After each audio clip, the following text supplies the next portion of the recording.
of the sheer energy which was generated by this phenomenon called punk.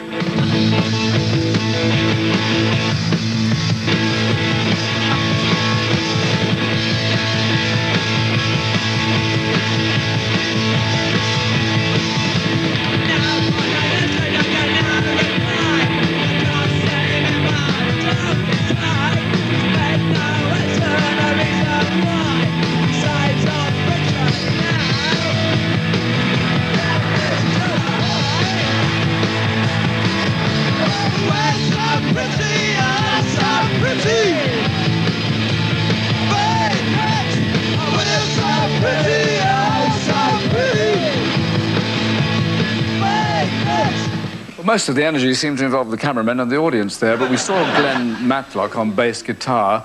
Glenn, what is your answer to what has been said by Jonathon about manufactured music? Well, I agree with Noddy totally about what Jonathon had to say, but I also agree with Bob here, because to me the 70s can be split into two separate groups, really. There was up to like the mid-70s with all the glam thing, and then the punk thing came along, and we was just trying to get like a back to the 50s almost thing, that the freshness and the energy of rock and roll without all the crap that went with it. Oh, but come on, Glenn, it wasn't you. You were puppets. Malcolm put the Sex Pistols together. It was great music, brilliant records, terrific display on stage. It all worked wonderfully, but you were just playing the part. No, but you know that if you're going to have to sell something, you've got to have something good to sell in the first place. I completely agree. Well, we had the real bare basics there that was something that could really be believed in. And I think that's today, by bands like the grunge bands and all that, just cite the Sex Pistols and all the punk thing as major influences on them. No, I think it was a great record. It was a marvellous time, but my argument is the people behind it were people who are now just about reaching their 50s, like some of us. Well, possibly so, but I think what we did, actually, as young kids who are quite astute, was realise that these people could help us in our quest in putting our music in front of a live audience. Big laser beam here, you realise this, don't you? Yes, I think both points are valid. There was a lot of stars created out of the punk movement, and terrific too, but it was the people from the 60s who were behind it. Well, what about Epstein? No, I think we used them, actually, Epstein was beyond the Beatles. They would have never broken through with that Epstein. Yeah, but at least he was a 60s person. I mean, the people behind the 60s band were 60s people. Not all of them. Now, Chris Miller, I met you in your persona as Rat Scabies, of course, of the Damned, and we had a nice cup of tea, as I recall. You're busy still, but what was the reason for the sort of repulsiveness of what you did and all the spitting and all that?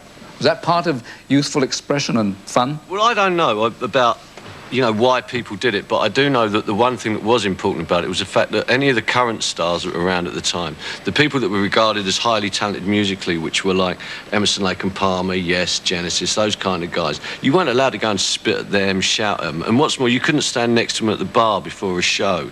These guys, they can all talk about their great life and Jonathon King and the Archies and Johnny Reggae and Slade or Mud or any of those guys, but the real thing, none of that was mine. That was the previous generations, and when it came to like being in the Damned and being like in a band, that was like my generation speaking. That was my own voice. I didn't need to practice in a bedroom for 15 years to go and play in a pub full of people, and that was kind of what we were about. There was, of course, one particular incident involving the Sex Pistols that really grabbed the headlines. Afterwards, their name was on everyone's lips. Now, I want to know one thing. What? Are you serious, or are you just trying to make me laugh? Go on. Really? Yeah. No, but I mean about what you're doing. Oh, yeah. You are serious? Mm. Beethoven, Mozart, Bach and Brahms have all died. Ours, aren't they? Really? Oh, What are we saying, sir? Wonderful people. Are they? Oh, yes, they really turn us on. What they do? Well, suppose they turn other people on. That's just their tough treat. Which one? Nothing, a rude word. Next question. No. What was the rude word? Shit. Was it really? Good heavens. And that was followed, as history showed, by even ruder words. The headlines were extraordinary. The Sex Pistols are sent packing, said the Daily Mirror. The Sun called it a filthy show. And Bill Grundy said, I did it to show they are just foul-mouthed yobs. So now, Glenn, was it a deliberate setup? Not at all.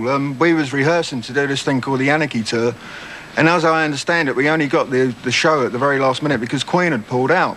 We didn't even want to do it, actually, because there was this limo outside, and we thought, well, we shouldn't really be seen in this big Daimler, so he wasn't going to do it. But Malcolm turned around and said, well, if you don't do it, you don't get your wages this week. So he was in the car like a shot. And It took us about 5 minutes to go from the front door into the thing, and we was recording straight away, so there was no way it was set up whatsoever at all. And as you can see from that clip, that Bill manufactured the whole thing, really.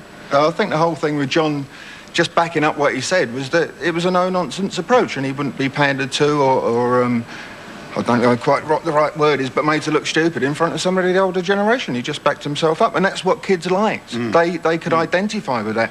They didn't want all the crap. They didn't want all the stardom and all the glitz and all the glitter. The glam rock thing was fun, but that was a few years previous.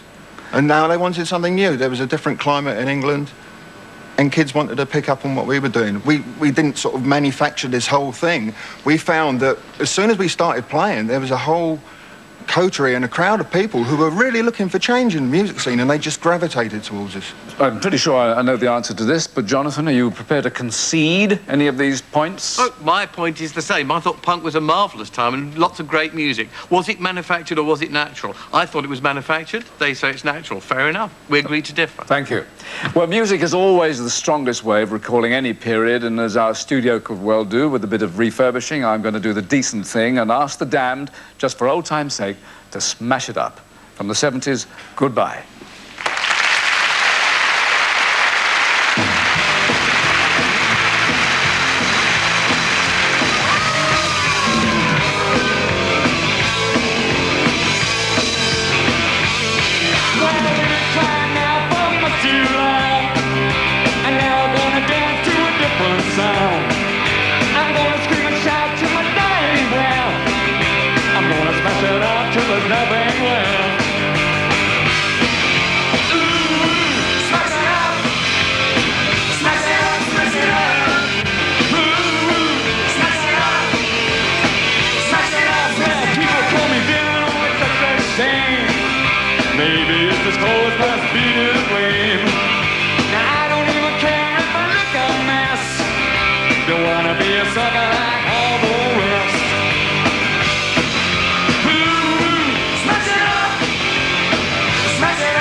I'm gonna scream and shout till my name well.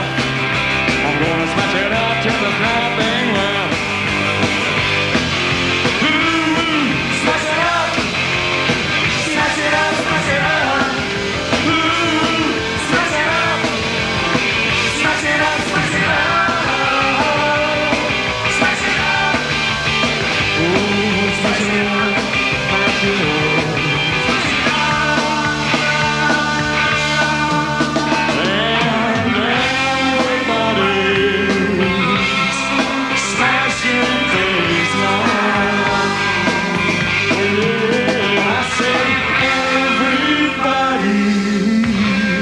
Smashing